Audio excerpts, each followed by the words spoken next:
Welcome to movie brand. ഒരിടവേളയ്ക്ക് ശേഷം കൊച്ചിയിൽ നടി ആക്രമിക്കപ്പെട്ട കേസ് വീണ്ടും വാർത്തകളിൽ ഇടം നേടുകയാണ്. കേസിലെ ഒന്നാം പ്രതിയായ പൾസർ സുനിയുടെ ചില വെളിപ്പെടുത്തലുകളാണ് ഇപ്പോഴത്തെ ചർച്ചകൾക്ക് ആധാരം. നടിയെ ആക്രമിക്കപ്പെട്ട കേസിലെ 8ാം പ്രതിയും നടനുമായിട്ടുള്ള ദിലീപിന് കനത്ത തിരിച്ചടിയേക്കാവുന്ന വെളിപ്പെടുത്തലുമായിട്ടാണ് പൾസർ സുനി രംഗത്തെത്തിയിരിക്കുന്നത്.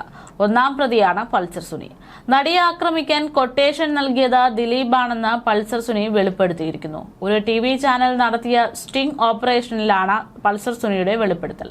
ഇപ്പോഴത്തെ ഈ സ്റ്റിംഗ് ഓപ്പറേഷനെ കുറിച്ചും പൾസർ സുനിയുടെ ജാമ്യം റദ്ദാക്കലിനെ കുറിച്ചും അന്വേഷിക്കാൻ കൊച്ചി പോലീസ് കമ്മീഷണർക്ക് സംസ്ഥാന DGP നിർദ്ദേശം അയച്ചതായിട്ടുള്ള റിപ്പോർട്ടുകളാണ് പ്രമുഖ അഭിഭാഷകനായ അഡ്വക്കേറ്റ് ശ്രീജിത്ത് പെരുമന പുറത്തുവിടുന്നത്.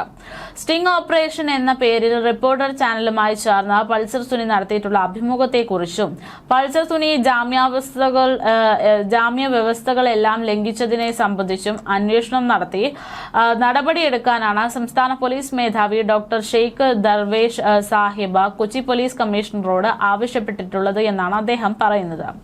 ഇതിൽ ഹോട്ടലിൽ ആക്രമണമുണ്ടായതിന് കുറുപ്പും പടി പോലീസ് മറ്റൊരു FIR-ഉം സുനിക്കെതിരെ ജാമ്യത്തിലിരിക്കെ രജിസ്റ്റർ ചെയ്തിട്ടുണ്ട് എന്നതിനാൽ ജാമ്യം റദ്ദാക്കണമെന്നും പരാതിയിൽ ആവശ്യപ്പെടുന്നു. കൂടാതെ ഇൻ ക്യാമറ പ്രൊസീഡിംഗ്സ് നടക്കുന്ന ഗാഗ് ഓർഡറുള്ള ബലാത്സംഗ കേസിൽ ഹൈക്കോടതി മുന്നറിയിപ്പ് ഇതിനു മുമ്പ് റിപ്പോർട്ടർ ചാനലിന് നൽകിയിട്ടും നികേഷ് കുമാറിനെതിരെ കേസ് രജിസ്റ്റർ ചെയ്തിട്ടും സ്റ്റിംഗ് ഓപ്പറേഷൻ എന്ന പേരിൽ നടത്തിയിട്ടുള്ള ഗൂഢാലോചന അന്വേഷിക്കപ്പെടേണ്ടത് തന്നെയാണെന്നാണ് ശ്രീജിത്ത് പെരുമന പറയുന്നത്.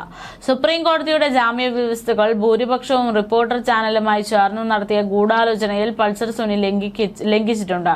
ഇക്കാര്യങ്ങൾ ചൂണ്ടിക്കാണിച്ച് പൾസർ സുനിയുടെ ജാമ്യം റദ്ദാക്കാൻ അപേക്ഷ നൽകണമെന്ന് സ്പെഷ്യൽ പബ്ലിക് പ്രോസിക്യൂട്ടറോടും ഡയറക്ടർ ജനറൽ പ്രോസിക്യൂഷനോടും ആവശ്യപ്പെട്ടിട്ടുണ്ട് എന്നും അദ്ദേഹം പറയുന്നു. അതോടൊപ്പം കൊട്ടേഷൻ കൊടുത്തെങ്കിൽ തന്നെ കാശ് കൊടുക്കാതെ പൾസർ സുനിയെ പിണക്കാൻ മാത്രം മണ്ടനാണോ ദിലീപ് എന്നും ശ്രീജിത്ത് പെരുമന ഫേസ്ബുക്ക് കുറിപ്പിലൂടെ ചോദിച്ചിരിക്കുകയാണ്. അദ്ദേഹത്തിന്റെ ഫേസ്ബുക്ക് കുറിപ്പിന്റെ പൂർണ്ണ രൂപം ഇങ്ങനെ: പൾസർ അമ്മാവൻ എത്ര കുലീനതയുള്ള മനുഷ്യൻ! നാട്ടിലെ സർവമാന പുരോഗമനവാദികളുടെയും സദാചാര അപ്പോസ്തലന്മാരുടെയും യഥാർത്ഥ ഹീറോ മരംകൊത്തി ചാനൽ സെറ്റിട്ട് സ്റ്റിംഗ് ഓപ്പറേഷൻ നടത്തി വെളുപ്പിച്ചിട്ടുള്ള ജഡീല ശ്രീ പൾസർ സുനിയാണ്. പൾസറിന്റെ വെളിപ്പെടുത്തൽ വിരുദ്ധ വേദവാക്യമായി സോഷ്യൽ മീഡിയയെ ധൃതങ്ക പുളകിതമാക്കുന്ന കാലം. റേപ്പിസ്റ്റ് ആണെങ്കിൽ എന്താ, തങ്കപ്പെട്ട ഒരു വലിയ മനസ്സുണ്ട് സുനിയണ്ണന് എന്നാണ് പുരോഗമന സിംഹങ്ങളുടെ അഭിപ്രായം. ആരാണ് ഈ തങ്കപ്പെട്ട മനുഷ്യൻ? ഇനി ആരാണ് ഈ തങ്കപ്പെട്ട മനുഷ്യൻ എന്ന് നോക്കാം. എറണാകുളം പെരുമ്പാവൂർ സ്വദേശിയും കൂലിപ്പണിക്കാരനുമായിട്ടുള്ള സുരേന്ദ്രന്റെ മകൻ, പേര് സുനിൽകുമാർ. ചെറുപ്പത്തിലെ മോഷണം തൊഴിലാക്കിയിട്ടുള്ള സുനിൽകുമാർ കൂടുതലും മോഷ്ടിച്ചിരുന്നത് ബജാജ് പൾസർ ബൈക്കുകളായിരുന്നതിനാലാണ് പൾസർ സുനി എന്ന പേര് വന്നത്. മദ്യത്തിനും മയക്കുമരുന്നിനും അടിമയായിരുന്നു എന്ന് അച്ഛൻ സുരേന്ദ്രൻ തന്നെ പറയുന്നുണ്ട്. 28ഓളം ക്രിമിനൽ കേസുകളിൽ പ്രതിയാണ് പൾസർ സുനി. 21 വ്യാജ സിം കാർഡുകളും 23 ഫോണുകളും ഇദ്ദേഹത്തിനുണ്ട്. പട്ടാപ്പകൽ ബസ്സിൽ വെച്ച് യാത്രക്കാരനെ മുളകുപൊടി എറിഞ്ഞ് കവർച്ച നടത്താൻ ശ്രമിച്ച പ്രമാദമായ കേസിലെ മുഖ്യപ്രതിയാണ്. പ്രായപൂർത്തിയാകാത്ത സമയത്ത് ശിക്ഷിക്കപ്പെട്ട് ജുവനൈൽ ഹോമുകളിൽ കിടന്നിട്ടുണ്ട്. പിടിച്ചുപറി, മോഷണം, കൊട്ടേഷൻ പ്രവർത്തനങ്ങൾ തട്ടിക്കൊണ്ടുപോകൽ തുടങ്ങിയിട്ടുള്ള നിരവധി കേസുകളാണ് വിവിധ സ്റ്റേഷനുകളിലായി സുനിക്കെതിരെ രജിസ്റ്റർ ചെയ്തിട്ടുള്ളത്. 5 വർഷം മുമ്പ് മലയാളത്തിലെ മുൻനിര നിർമ്മാതാവും പ്രൊഡ്യൂസേഴ്സ് അസോസിയേഷൻ പ്രസിഡന്റുമായിട്ടുള്ള G. സുരേഷ് കുമാറിന്റെ ഭാര്യയെ തട്ടിക്കൊണ്ടുപോകാൻ ശ്രമിച്ച സംഭവത്തിലെ പ്രതി. സിനിമയിലെ 2 നടിമാരെ തട്ടിക്കൊണ്ടുപോയി അപമാനിക്കാൻ ശ്രമിച്ച കേസിലെ പ്രതി. റിയൽ എസ്റ്റേറ്റ് മേഖലകളിലെ ബിനാമി ഇടപാടലുകളും വസ്തുതർക്കങ്ങൾക്കു വേണ്ടി ഇടനിലക്കാരനായും ഗുണ്ടയായിട്ടും പൾസർ സുനിയെ സിനിമാ മേഖലയിൽ പ്രവർത്തനം തുടർന്നുകൊണ്ടിരുന്നു. ചലച്ചിത്ര മേഖലയിലുള്ളവർക്ക് ലൈംഗിക ആവശ്യങ്ങൾക്ക് സ്ത്രീയെ തലപ്പെടുത്തി കൊടുക്കുന്നതിലും സിനിമാ ലൊക്കേഷനുകളിലെ പ്രധാന ഇടനിലക്കാരനായും പ്രവർത്തിച്ച വ്യക്തിയാണ്.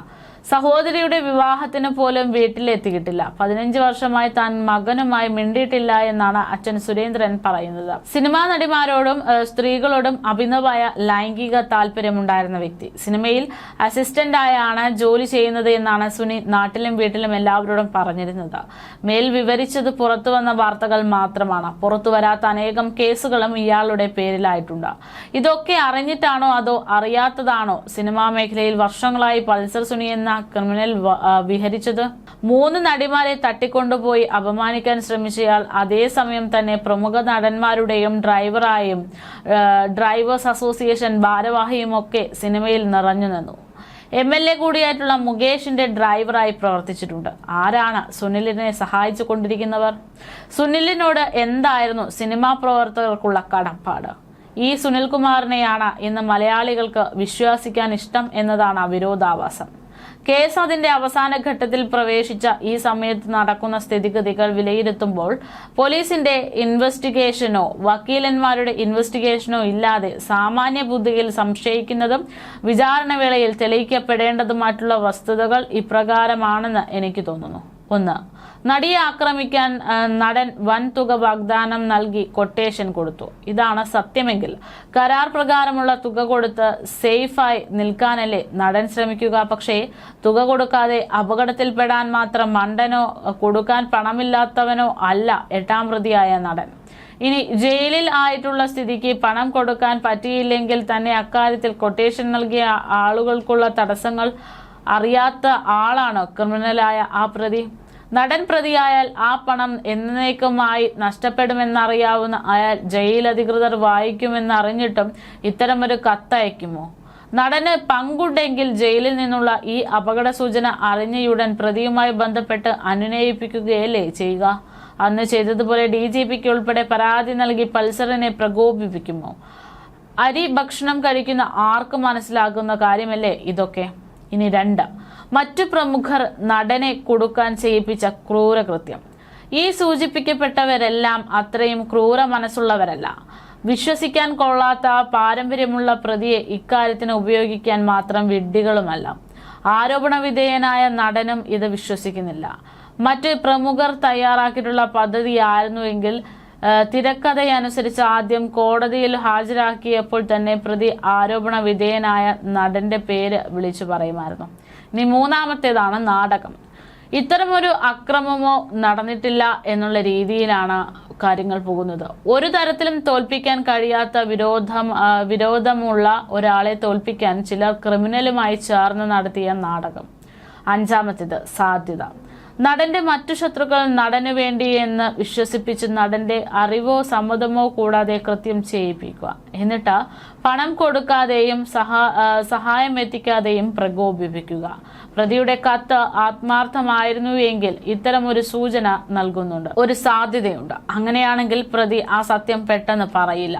കിട്ടിയ അഡ്വാൻസും ഇനി ഭീഷണിപ്പെടുത്തി വാങ്ങാനുള്ള തുകയും അയാൾ വേണ്ടെന്ന് വെക്കില്ല. ഇനി പ്രതി അത് വെളിപ്പെടുത്തിയാൽ ആ ചതിയന്മാർ നടനെ അക്കാര്യവുമായി ബന്ധപ്പെടുകയും ചെയ്യും.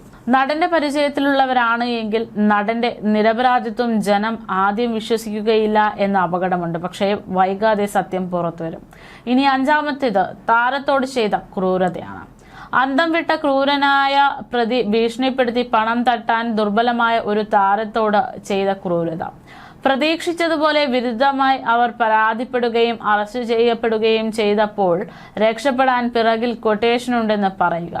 പ്രമുഖ നടന്റെ പേരിൽ സംശയമുണ്ടെന്ന് അറിഞ്ഞപ്പോൾ ബുദ്ധിമാനായ ഒരു സഹതടവുകാരന്റെ, അതായത് നിയമ വിദ്യാർത്ഥിയുടെ അല്ലെങ്കിൽ ഒരു പത്രക്കാരന്റെ അല്ലെങ്കിൽ കത്തിലെ വിദഗ്ധ അവതരണ രീതി കൊണ്ടാണ് ഇങ്ങനെ പറയുന്നത്. അപ്പോൾ ഇവരുടെയൊക്കെ സഹായത്തോടെ നടത്തിയിട്ടുള്ളൊരു ബ്ലാക്ക് മെയിലിംഗ് തന്ത്രമായിരിക്കണം ഈ കണ്ടത്. ഇങ്ങനെ സാധ്യതയുള്ള ഒരുപാട് സാഹചര്യങ്ങളുണ്ട്. 1000 കുറ്റവാളികളിൽ രക്ഷപ്പെട്ടാലും ഒരു നിരപരാധി പോലും ശിക്ഷിക്കപ്പെടരുതെന്ന വ്യവസ്ഥയുള്ള ഈ നാട്ടിൽ വിചാരണ നടക്കവേ ഒരാൾ സാമൂഹികമായി ആക്രമിക്കപ്പെടുന്നു എന്നത് അംഗീകരിക്കപ്പെടാനാകില്ല. ഒപ്പം സംഭവത്തിൽ നീതിപൂർവമായ വിചാരണയും ശിക്ഷാവിധിയും ഉണ്ടാകണം. ഇരയ്ക്ക് നീതി ലഭിക്കണം. ഇരയ്ക്ക് നീതി ലഭിക്കണം എന്നതിൽ 2 അഭിപ്രായമില്ല. എന്നാൽ ഇന്നയാളാകണം വേട്ടക്കാരൻ എന്ന പൊതുബോധത്തിന് കൈയടിക്കാൻ സാധിക്കില്ല. ദിലീപിനെതിരായ ഈ വേട്ടയാടലിൽ നിഷ്പക്ഷമായ ഒരു അന്വേഷണം നടന്നു എന്ന് കരുതുന്നില്ല. എങ്കിലും അത് സംശയാതീതമായി വിചാരണയിലൂടെ തെളിയിക്കപ്പെടട്ടെ എന്നിട്ടാകാം നാം പൊതുജനങ്ങളുടെ ശിക്ഷ നടപ്പാക്കൽ എന്നാണ് പറയുന്നത്.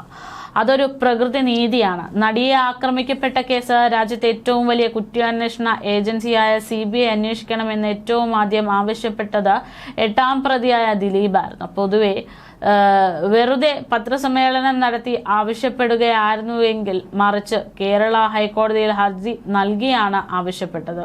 ഈ വിഷയത്തിൽ എന്തെങ്കിലും ഭീതി ഉണ്ടായിരുന്നുവെങ്കിൽ കേന്ദ്ര ഏജൻസിയെ കൊണ്ട് അന്വേഷിക്കണമെന്ന് ഏതെങ്കിലും കുറ്റവാളി ആവശ്യപ്പെടുമായിരുന്നോ എന്നും പൾസർ ഫാൻസ് മിനിമം ചിന്തിക്കേണ്ടതായിരുന്നു. എന്തായാലും ബാലചന്ദ്രകുമാറിന്റെ 164 CRPC പ്രകാരമുള്ള മജിസ്ട്രേറ്റിന് മുൻപാകെ രഹസ്യമൊഴി രേഖപ്പെടുത്തിയല്ലോ. ഡിയർ പൾസർ പെൻസ്, ഇങ്ങള് ബേജാറാകല്ലപ്പ, തൂക്കിക്കൊള്ളാനുള്ള വിധി വരാനെങ്കിലും ഒന്നടങ്ക്. 11 തീയതിക്ക് മുമ്പ് നമുക്കൊന്ന് കാണണം എന്ന് മാത്രമാണ് ശ്രീജിത്ത് പെരുമന പറയുന്നത് എന്ന് പറഞ്ഞുകൊണ്ടാണ് അദ്ദേഹം കുറിപ്പ് അവസാനിപ്പിച്ചിരിക്കുന്നത്.